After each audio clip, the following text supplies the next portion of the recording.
Now, would you use a wetsuit and a dry suit depending on the temperature at that time? What was the protocol for that? Or just How shorts? dare you even suggest such a thing?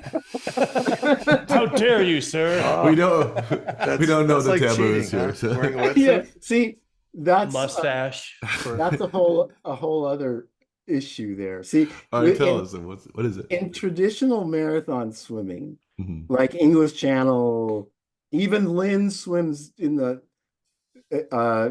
near Antarctica. You go by English Channel rules.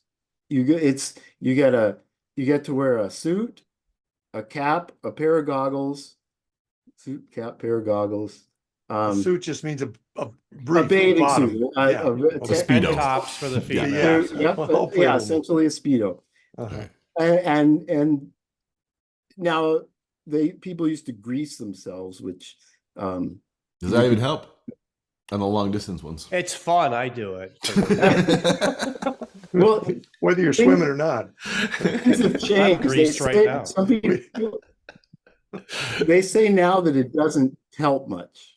So I don't know. It's also a safety issue. Pardon? You never did it. I did. Yourself. Yeah. I did. He greased.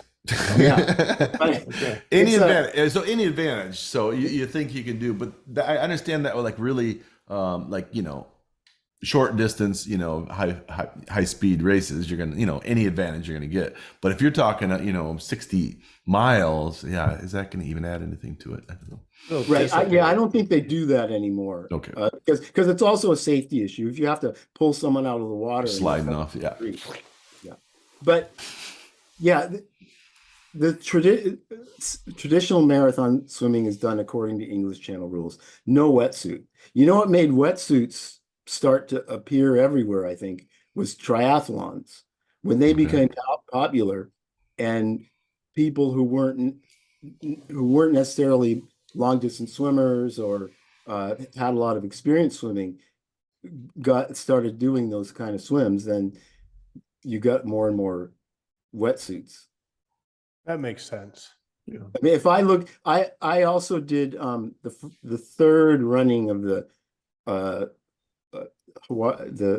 Ironman when it was still on Oahu, and if I look at the pictures from there, there may be one or two wetsuits, but back then no one was wearing them. Okay.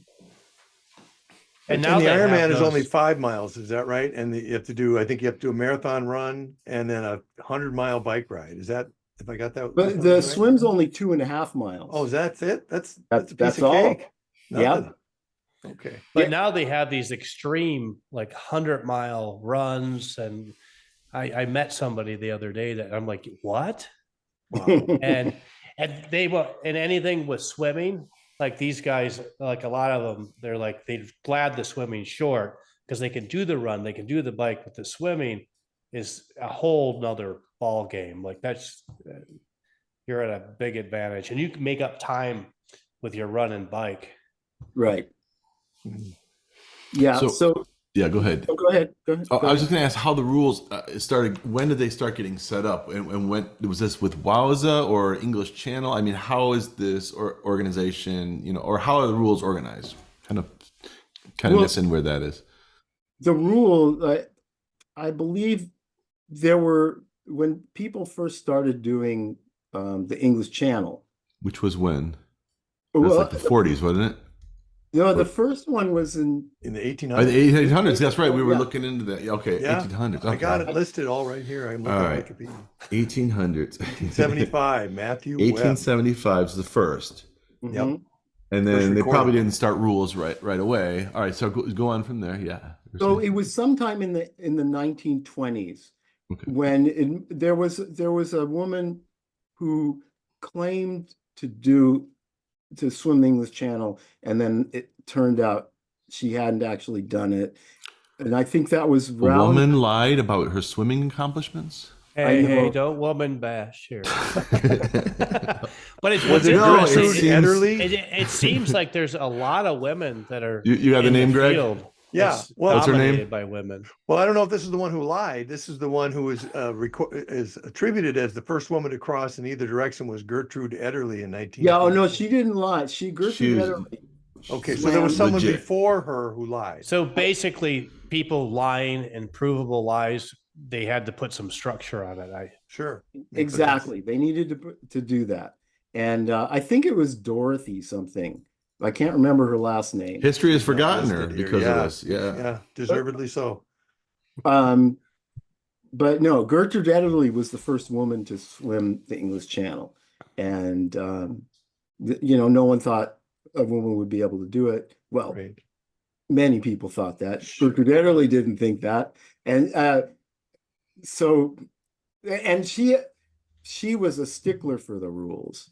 Mhm. And she attempted it, and I think she did. Was it 26? She did it, Yeah, And then- 1926. but she attempted it in 25. And one of the rules, that was the other one that I missed. Besides, Yeah. you got a cap, goggles, swimsuit. No one can touch you. You can't touch Okay, another. That's rule 1. I'm gonna try to get these rules down. No one can touch I you. was just going to point out that Gertrude Ederle was not only the first woman, but at the time she was the fastest, and her record in 1926 didn't get beaten until 1951. Oh, wow. Right. No, she went incredible. So she was. That's Gertrude really Ederle- hats off to her. Where was she Uh, from? Sorry. New York, I think. Okay. Yeah, she's from the Wow. United States. All right. Is there a movie about that? About her? Not yet, John. Get Could started. be. Yeah. Hey, if you like these kind of conversations and you'd like to see more, click like and subscribe to our channel. And if you're at the computer and you'd like to hear the whole podcast, click right here.